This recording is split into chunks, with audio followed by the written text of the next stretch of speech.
Naturals, what's up? Gabby here from GoNaturalEnglish.com to help you to learn a language more fluently. Yes, today we're talking about hacks that every language learner, every lazy language learner should know. Now, I'm not calling you lazy, and I'm not calling myself lazy, but who doesn't want to learn a language faster, better, more easily, with more fluency, in less time? I think that's everyone's dream. So that's what we're talking about today. I've discovered 25 hacks. Yes, 25 hacks or tips or strategies that can help anyone to learn any language faster and better. So if you're curious, let's talk about them. So we're going to jump right in. I just want to let you know that if you are learning English, you should totally check out the audio ebook from Go Natural English called the English Fluency Formula. You can click right up there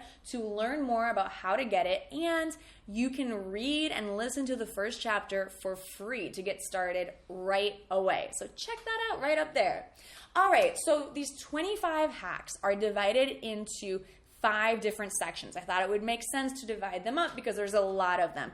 But we're going to make sure that we go quickly and you understand each one. They're divided up into pronunciation, vocabulary, fluency, strategy, and motivation. I think I switched them around. I think motivation is first and then strategy.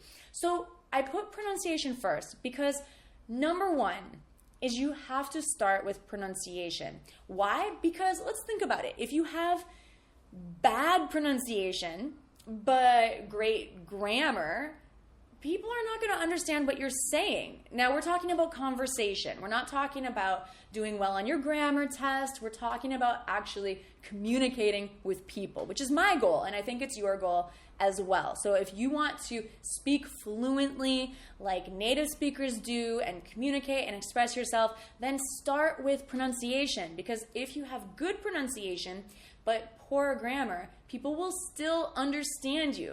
And let me tell you, a lot of native speakers have horrible grammar. And I'm not saying that you should not learn grammar. I'm saying grammar is important, but because we all have limited time and we have to start somewhere, start with pronunciation. Learn to make the words sound like native speakers say them so that native speakers will understand you. Start with pronunciation, number 1.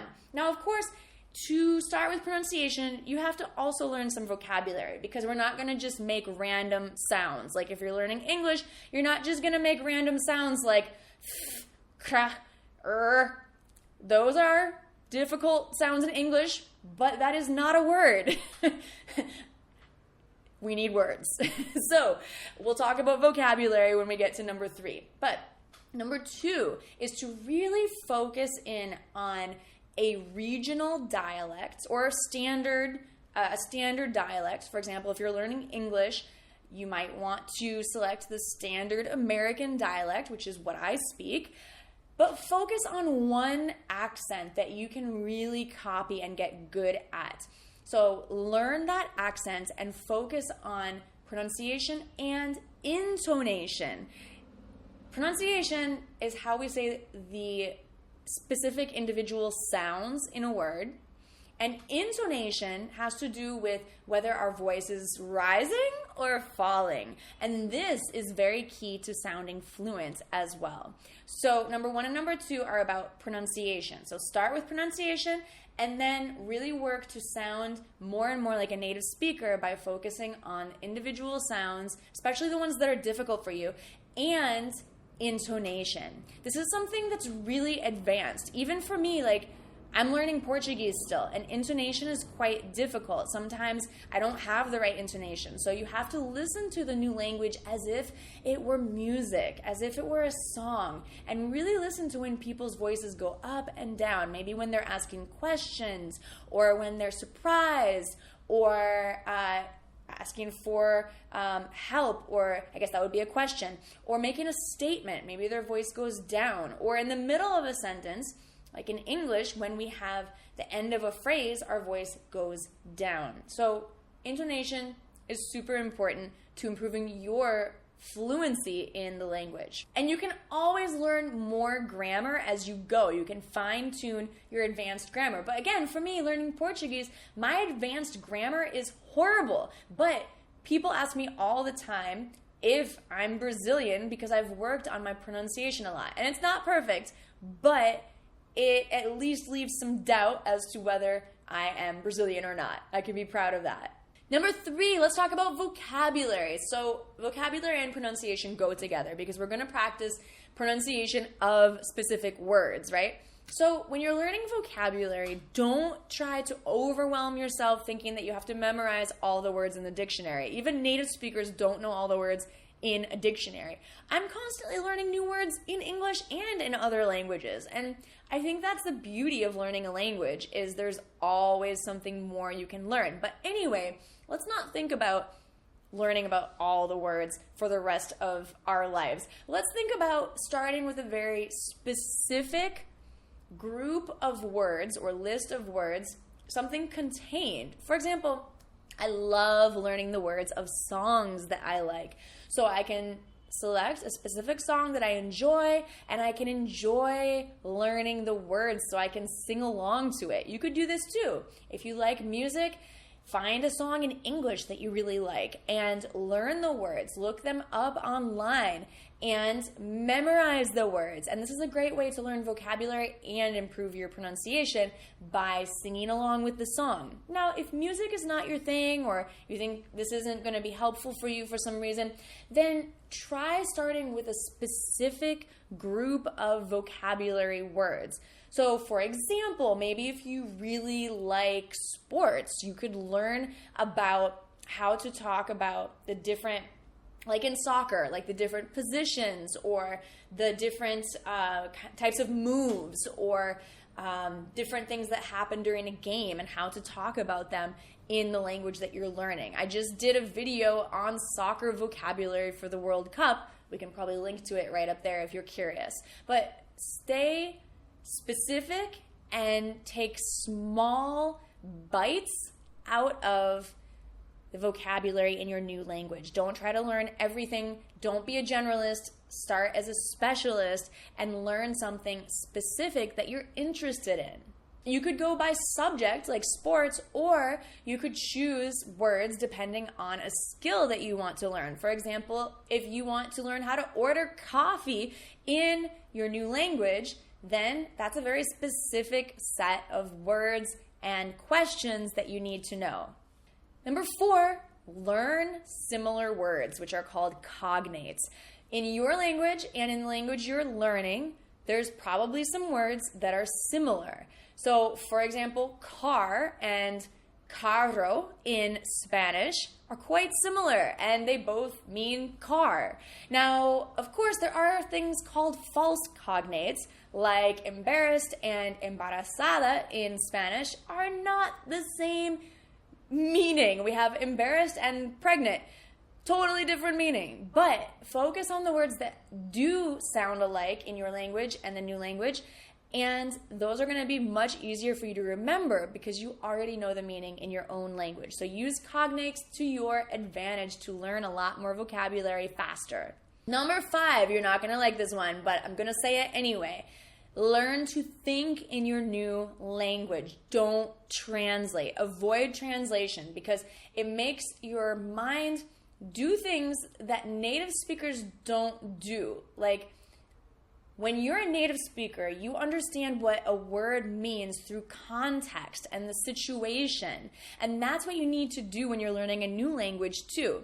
Native speakers don't stop and think about how to directly translate the word to another word in another language. This is not a kind of natural way to learn a language. So we need to go back to the way that we learn a language as children, maybe how we learned our first language, and really understand the vocabulary based on its use. So we're going to talk about copying and pasting vocabulary. This is more of a strategy, but this goes back to really looking at how native speakers and fluent speakers of the language are using the words. And so when I'm learning a language, I really try not to translate too much, especially because there's expressions in your new language that may not really translate very easily in your native language. Like in Portuguese, there's this word saudade, which is a very beautiful word, one of my favorite words, but it's very hard to translate in English. It's just not complete to say that it means nostalgia or sadness or missing something. Those are all only partial definitions, and they really don't translate the entire meaning of the word. And then, of course, when we talk about idioms or slang, like you're a chicken, well, that has a whole nother meaning. Or idioms like you can lead a horse to water, but you can't make him drink. That has a whole nother meaning that is not direct and not literal. So maybe there's a different way to translate it in your language, but it's kind of difficult. So I highly recommend that you learn the meaning of words, phrases, idioms, slang, according to the situation and the way that native speakers use them. Number 6, repetition is still important. And yes, repetition takes time, but you can really speed up the learning process when you make an effort to consume a lot of the language every day. So read a lot in the language every day, listen to music and news and podcasts and conversations every day. The more you consume in the language, the more you're going to hear the same words that are high frequency words over and over. Of course, you can also use techniques that are kind of old school learning techniques like keeping flashcards or a vocabulary journal, and you can review that. But I do think the best way, especially if you're an intermediate to advanced learner of the new language, is to consume a lot of the language. Listen a lot and read a lot. You can expand your vocabulary and remember a lot more words faster by using mnemonics. A mnemonic device is when you create some connection in your mind. For example, I remembered the word in Japanese for the check or the bill by using a mnemonic, because there's one way to say it, which is oiso, which kind of sounds like an eyesore. An eyesore is something painful. No one wants to see the check or the bill when you go to a restaurant and it's time to pay. So an eyesore makes me think of oiso and helps me remember that word. So you can create your own mnemonics based on what makes sense to you in your mind. The idea is to make a connection between the new vocabulary word that sounds very different from anything you know. It's not a cognate. Make a connection between that and a word or concept or sound that you do know already. This is how your brain makes connections, and you will more easily remember a new word, and you can expand your vocabulary a lot by using mnemonics. Now, let's talk about motivation, our third section. Don't try to learn the same way that teachers generally teach in a traditional classroom. You don't have to follow the order in a traditional textbook. The best way to learn is to follow your own curiosity. I mean it. You have to become passionate, obsessive, in love with the language. And in order to do this, you have to follow your interests. So if you're super interested in cars or fashion or music or whatever it is that you really truly love, follow your curiosity and your passion in the language. I learn a lot of Portuguese and Spanish through music because I love music and I love learning the words to songs. I know a lot of words about food and ordering food, especially in Japanese, because I love Japanese food. But there's other things that are more difficult for me to talk about in other languages, like politics, for example, because I don't enjoy talking about politics so much. So this might leave you with some gaps in your vocabulary, but you can fill those in later. It's important to start with what you're passionate about because that will keep you motivated. And the most dangerous thing as a language learner is to lose your motivation. So let's think of ways to keep it up. You can motivate yourself in a lot of ways, but following what you're naturally interested in is a free and effective way to keep your motivation going.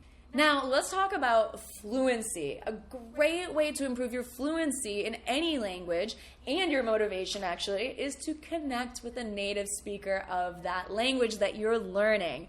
Try not to only connect with that person because they speak the language you're learning. Try to connect with them because you have some shared interests. So I mentioned that I really love music. So a lot of my Brazilian friends are also musicians or dancers or artists, and we connect through our passion for the arts, not only because I want to improve my Portuguese and maybe they want to improve their English, but also because we can become friends because we have shared interests. So connect with a native speaker, but keep in mind that it's going to be way better for everyone if you connect in a real way through your true interests. Number 11 is a little weird, but trust me here. Talk to yourself. It's so important to speak the language, and I know not everyone has a friend who speaks the language that they're trying to learn. So in the meantime, you should talk to yourself. You should tell yourself what you're going to do today, what you're going to eat for lunch, what are your hopes for today, what did you do yesterday? Sing to yourself, read a poem to yourself. You can talk to yourself in so many different ways. You can even talk to yourself about affirmations like, I'm doing really great. I'm learning a little bit each day. And this is also a strategy that I use to stay motivated, is to say some positive thoughts about your language learning. Like, I am learning every day. I'm becoming better every day. I'm improving little by little. Next, number 12, create a self-immersion in your home country. It is great if you can go visit a country where they speak the language you're learning, but not everyone can just go do that anytime. So in the meantime, here's a tip for you. If you're feeling sad that you can't go travel right now, create a self-immersion in your home country. Now, of course, you've probably heard before that you can read in the language you're learning, you can listen to music in the language you're learning, watch TV shows, but here's two things that are a little bit new and unique. Look on Spotify for trending artists and songs in the language that you're learning. I love doing that because it helps me keep current with pop culture. And look on YouTube for trending videos in a country where they speak the language you're learning. These are both great ways to stay current and actually understand what people are talking about when they talk about pop culture. There's so much online that we can learn that you're never going to get in your textbook in your classroom. You're never going to know what people are talking about today when your textbook was written 30 years ago. Number 13 is create using the language you're learning. Now, I know you're going to make mistakes. I know it's fine. Don't worry. You have to start creating. What do I mean by create? Well, you can speak, you can talk to yourself, you can create a conversation, so to speak. But what I'm saying, even more than have a conversation, is create something like a poem, create a song, create an article, something short if you're more of a beginner, or something longer. Write an email to someone in the language. Leave a comment in the language. Create your own dialogues. Maybe you end up writing a screenplay or a piece for the theater. You know, it doesn't have to be a masterpiece, but we need to create in order to master the language and to have the words that we want and the way to express ourselves that we want at our fingertips. We have to always practice the creation of the language by speaking and writing, and there's a lot of ways to do that. Like I mentioned, writing a short poem. I even have an Instagram account that's all in Portuguese because I am practicing my Portuguese. And yes, I make a lot of mistakes, I know, but the great thing is that I can see my mistakes because I am creating in the language, and that means I can improve them. So you can do the same thing. Create media in the language you're learning. Okay, I mentioned copying and pasting vocabulary. So this is another tip for fluency. When you listen to native speakers having a conversation in the language that you're learning, notice phrases that you find interesting and copy those to use them or paste them in your own conversation. So, For example, I hear the way people respond to a simple question like, "Hi, how are you?" And, in Portuguese, for example, they might say, "Bem, I'm fine, estou bem." Oh, that's kind of boring though. Some people that speak in a more colorful way might say, "Ah, tudo beleza." It's beautiful. I don't know. We would never say that in English, so it sounds weird to even translate it to, "Oh, everything's beautiful." Maybe someone would say that, but it's not common. So anyway, I copy that phrase and I use it in my own conversations. Beleza. So it sounds like maybe more natural than just saying estou bem.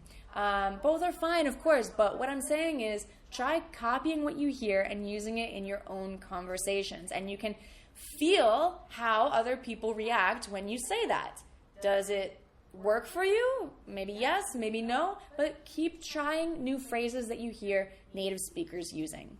15, learn to think in the language without translating. Now, I made an entire video about this, which we can link to up there in the corner. You can click right up there to see how to think in English.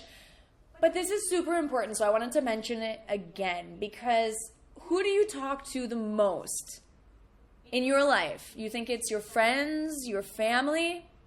No, it's actually yourself in your head. So the best way to make an immersion for yourself in the language you're learning is to think in that language. And at first, it's not going to feel natural. You're going to feel like your brain is melting or on fire. But you have to train yourself to think in the language little by little. Try to think about what you're going to say in the next situation, in the next opportunity that you have to speak the language. Think about what you're going to do.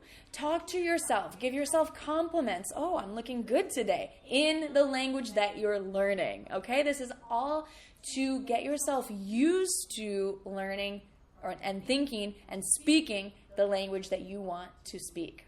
Okay, finally, let's talk strategy. Number 16. It's simple. We cannot stay in our comfort zones if we want to learn. So every day, try to create a challenge for yourself to learn at least one new word.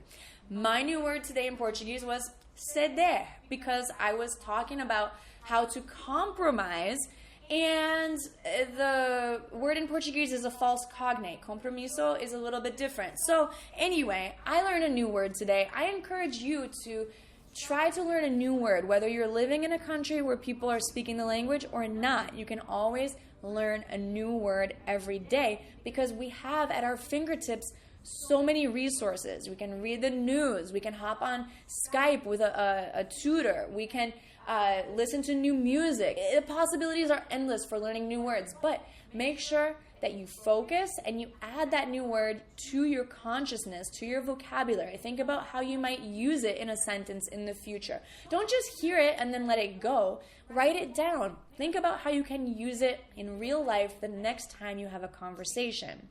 Number 17, for who can travel, try visiting the country where they speak the language that you're learning. Of course, this one is obvious, but it's true that when you're surrounded by native speakers of the language, you will improve. As long as you don't spend all your time with people from your country, you're gonna improve because you're gonna observe and listen and hear how people express themselves in the language naturally on a daily basis. So it's almost impossible not to improve. As I mentioned, as long as you're not spending all your time with people from your country. 18, learn to be culturally adept. What this means is understanding how people communicate according to the culture, how people dress. Communication can be visual. How people use the language, how fast they're speaking, how long to pause between phrases or between words, how long do you pause between speakers when you and a partner are speaking, what is appropriate or inappropriate to joke about or to talk about, what topics are taboo and not taboo. These are all super important to ask yourself and to understand about the language you're learning, because if you're totally inappropriate in the language or you look like totally different, people will have a hard time believing that you're a native speaker. And of course, it's good to be diverse and look different and have different topics and different opinions. But what I'm saying is try to understand if there's any differences between your culture and the culture where they speak the language that you're learning, right? So for example, like in Brazil, people seem to be very open about talking about plastic surgery. In the United States, not so much. In Japan, people were very open about saying, about how much someone weighs. Like if they look a little bit heavier or a little bit thinner. This would probably not be appropriate in the US. These are just my experiences. Maybe your experience will be different according to what language you're learning and where you go. Number 19, this is huge. Don't be afraid to make mistakes. Mistakes are not bad unless you repeat them over and over and over and never change them. In fact, mistakes are like little clues on how to improve. So when you make a mistake, it means that you're trying. It means that you're attempting, you're experimenting with the language, and that is the first step. So when you notice your mistake, the little clue to improve, that's where you can focus next in order to get to the next level, in order to open that door to the next level of fluency. So make mistakes, but pay attention to them so you can improve them. 20, learn a language as an adult. Yes, there's this myth that children learn a language faster. So children have sometimes a more open mind. They jump in and they start speaking the language without fear. That's different. That's having a low affective filter, which I'm going to talk about in a minute. But children don't know about grammar. They don't know about life, and they don't know how to guess what people are going to be talking about in a situation. As an adult, you know these things. Most educated adults know about grammar concepts. We know about how people generally communicate as humans, and that's a huge advantage when you're learning another language. So, learning a language as an adult is actually a hack for becoming fluent in a new language. Number 21, create SMART goals. What's a SMART goal? It's specific, measurable, attainable, reasonable, and timely. Now, I'm not going to talk too much about SMART goals, but basically what you need to know is don't say something really general that you can't measure. The most important thing is to be able to measure it and that there's a deadline. So take a small bite out of the language. Think about one skill that you'd like to be able to do. For example, ordering a coffee or buying a subway ticket, or maybe having a conversation about politics, which is not something that I want to do, but maybe you want to do that. Think about specifically what you want to do in the language and then create a goal around that with a deadline. SMART goals are amazing for your motivation and for looking at how far you've come. It's important to celebrate your victories and how far you've come in learning. And if you don't make any specific small goals, it's hard to know how much you've learned.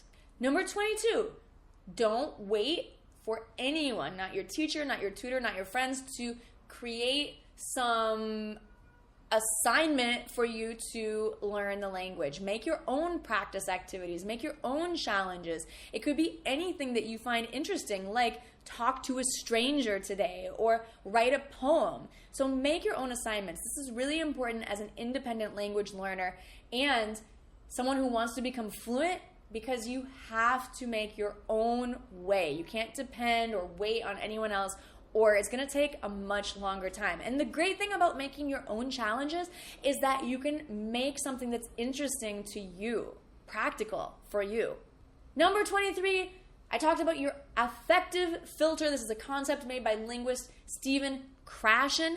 This means basically that in order to become fluent in a language, in order to learn, you need to be relaxed. So if you're feeling stressed out, if you're feeling fearful of speaking another language, then try to put yourself in a relaxing situation. Try to do whatever you need to do to relax. Do some exercise. Practice with people who are easygoing and positive and helpful. Don't put yourself in a really stressful environment if you can help it. So basically that's all, is to lower your stress is what this means when he says lower your affective filter. And a lot of language classrooms are very stressful places. So maybe give yourself a different kind of place to learn, maybe on your own or maybe in a Go Natural English course. Next, number 24, pretend you are someone else. If you are a very shy person, this is super useful. You can pretend that you're actually becoming a new person, different from your original self, through your new language. You could pretend that you're someone that you admire, a movie star or an action movie hero, or someone who wouldn't be afraid of speaking another language. That's the point, really. So pretend that you are acting as someone else when you're using the language, especially when you're learning and you're trying new things and afraid that you might make a mistake. Finally, number 25, this is super important. Be patient with yourself. Language learning is not really about the destination. It's about the journey. It's an evolving process, and there really is no end unless you have a very specific goal, like you want to take a test or you just want to be able to have a basic level of fluency.